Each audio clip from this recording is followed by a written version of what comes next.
What is going on, y'all? It's your boy Martin Moreno, aka the Boxing Purist. Welcome to the Truth and Absolute channel, where we speak the truth and nothing but the truth. So help me, good God Almighty. All right, y'all. Y'all already know why I'm here. We just had a good fight a few days ago, man. We saw Tank knock out Rolly with the left hook. Caught him coming in, timed it real good. It was a nice knockout, man. It was a nice knockout. But I'm here to talk about the fight.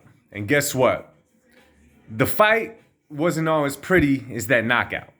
The knockout was clean. Tank did what he had to do. He got Rolly out of there. But I'm going to tell y'all, and I know a lot of you guys feel the same way. Now, before I get into this, man, I'm going to be real, man. There's too many dang fans of sports that are so dang sensitive. Listen, just because I'm talking about one fighter and the mistakes that he made, it doesn't mean that the other guy's my favorite and that I dislike him. Everybody gets criticized, y'all. If we like the sport, we're going to point out what we saw that was good and was not good. Does not mean we have anything against the fighter. It does not mean we're biased. It does not mean we're racist. Listen to all these things I'm saying right now, y'all. That is what y'all fans are turning this dang sport into. All sports, really. Let me catch my breath, man. That gets on my damn nerves. Anyway, so I'm here to talk about the fight between Tank Davis and Rolly Romero. Big Mouth Romero. He's entertaining, y'all. I just had to throw that out there. I'm going to be real with y'all. I gave Rolly a puncher's chance throughout the whole fight. You know, a couple other things. Rolly stays in shape. He doesn't balloon up in weight. All those things I took into consideration getting ready for the fight. Tank is the superior boxer to Rolly, and he could bang. Rolly is bigger. You know, obviously Tank was giving up on there. So, honestly, I'm like, yo, I would not be surprised if Tank gets Rolly out of there in the first few rounds. I figured that Rolly would jump into something, that he would take Tank out. Or I'm sorry, that Tank would take him out. I'm sorry, y'all, my bad. I figured it was going to happen early. I was really surprised at how the fight went, y'all. I'm not going to front. I don't know how to put this in nice terms, so I'm not even going to try. I did not see Tank box that well. Rolly's not a boxer. We know what Rolly does. He's going to come forward and he's going to try to knock you out. Now, a lot of y'all are saying, look how Rolly does in sparring. Look how Rolly does in sparring. Y'all got to remember something. In sparring, you're rocking a mouthpiece, you're rocking headgear, and you're fighting with 16-ounce gloves.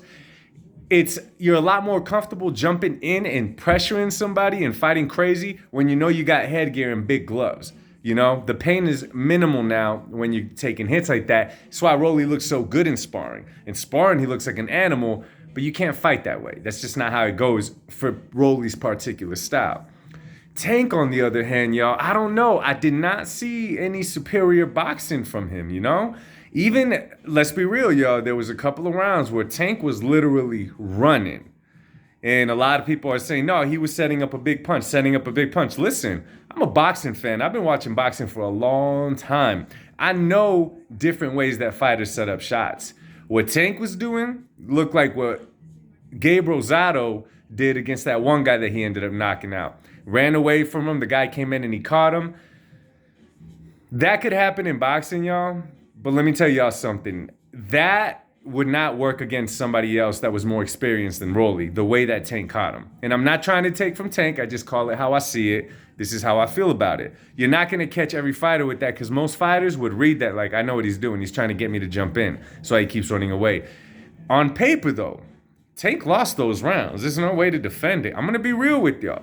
Tank got the win. He did what he needed to do. But in my opinion, he did not look that good. Once upon a time, I'd say that he beats a lot of these guys at 135. Now, after this fight, I'm unsure.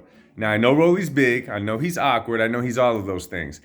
I like Tank Davis. Don't get me wrong. I like Tank. I like the way that he fights, and I think that he carries himself well.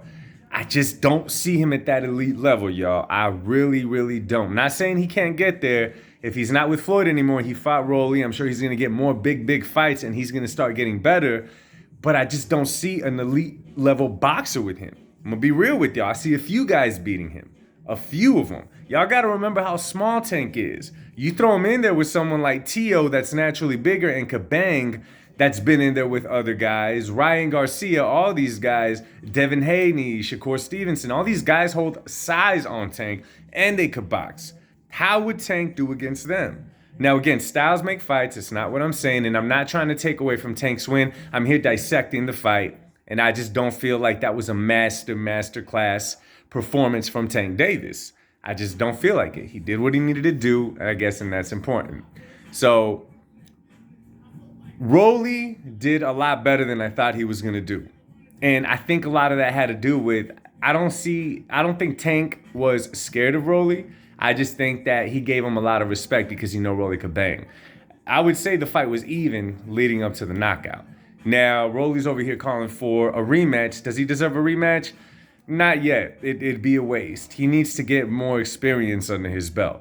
You know, the guy only had 14 fights. I don't think he's ever even fought a 10-round fight, jumping straight into a 12-round championship pay-per-view.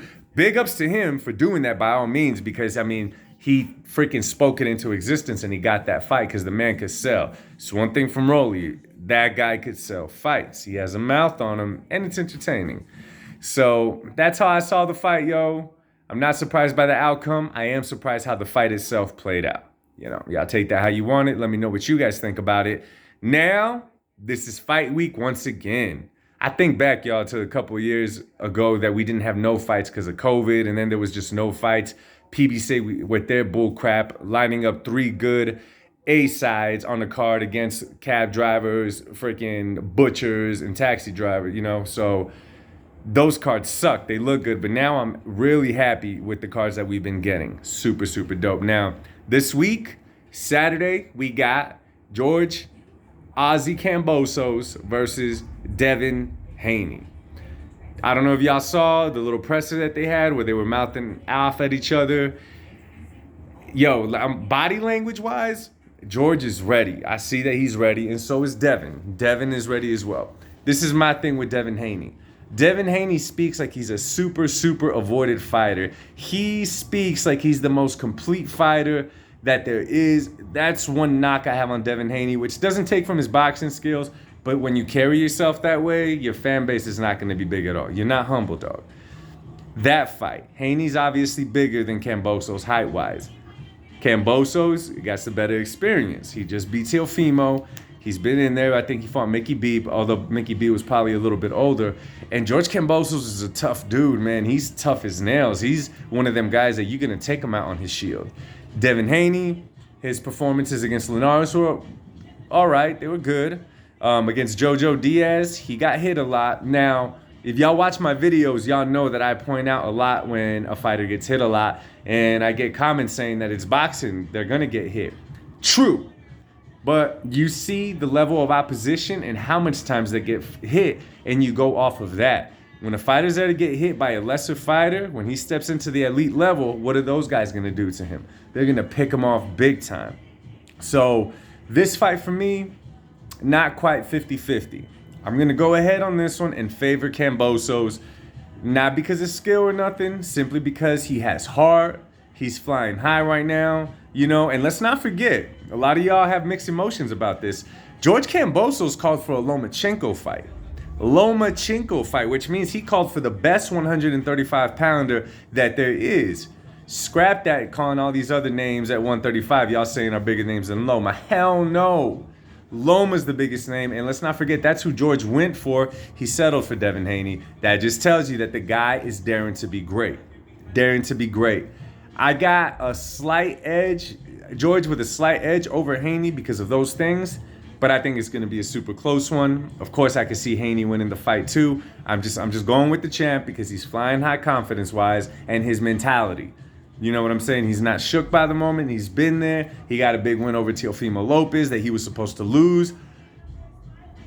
That underdog thing, he's ready to be it. He's ready to be it, yo. 2 undefeated fighters going at it. This is a treat for us, the boxing world, once again. So that's how I got it playing out, y'all. That 135 division, I believe, is going to get crazy, you know. I mean, we got Ryan Garcia, we got Devin Haney, we got Kambosos, we got Loma. God bless him. I pray that everything's going good up in the Ukraine with the war going on. We got a few guys in that weight class. It's going to make it very, very interesting now. They just got to start fighting each other. We're already getting a couple. I'm ready for it. I am ready for it. Anyway, yo, let me know what y'all thought about last weekend's fight and the fight coming up. You know, I love to engage with y'all. Comment, like, subscribe if you haven't already. I love doing this, y'all. I love talk boxing. I love all of that. I hope to hear from y'all. I'll see y'all on the next one. Happy Memorial Day. I'll speak to you soon. God bless. Peace.